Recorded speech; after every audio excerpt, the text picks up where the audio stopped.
পরিত্যক্ত এসব বোতল এবং বালতি এই এইগুলিতে শুধু ফেলে রেখে লাভ নেই, তাই এগুলিতে শাক এবং সবজির চাষ করেছি।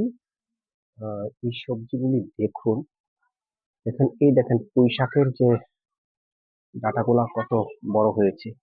প্রতিদিন এখান থেকে আমি পুঁই শাক, কুমড়া শাক, লাউ শাক এগুলি রান্না করে থাকি। এইখানে এই যে একটা মরিচ গাছ, এখান থেকে প্রচুর মরিচ ধরেছে এই পর্যন্ত।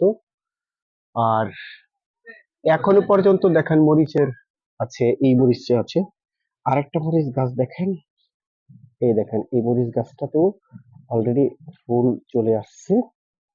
পুঁই শাকের তো দেখতেই পাচ্ছেন। তো এগুলি কিসের মধ্যে করেছি দেখেন, বোতল গুলা দেখেন, এই দেখেন এগুলি একেবারে ফেলে দিতাম।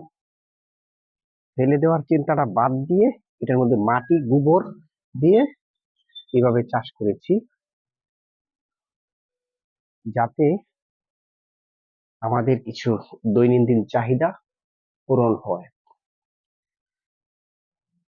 আর একটু দেখুন এই বালতির মধ্যে,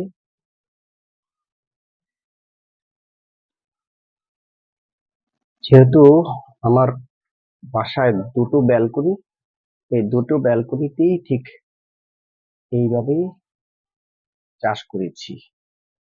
একটা জিনিস দেখুন, এই দেখেন পুঁই শাকের যে ডাঁটাগুলি দেখেন, এই দেখেন পুঁই শাকের ডাঁটাগুলি অনেক মোটা মোটা ডাঁটা। মাত্র দুটা ডাঁটা হলেই তরকারি হয়ে যায়, প্লাস শাক।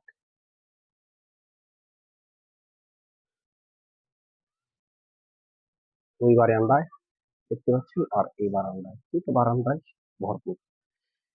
এই দেখুন এটা কুমড়ো গাছ, এই কুমড়ো, এই লাউ,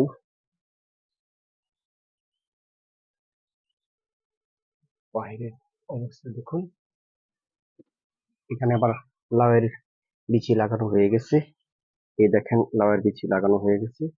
এগুলি আবার যখন বড় হবে তখন এক পাশে ঝুলিয়ে দেওয়া হবে।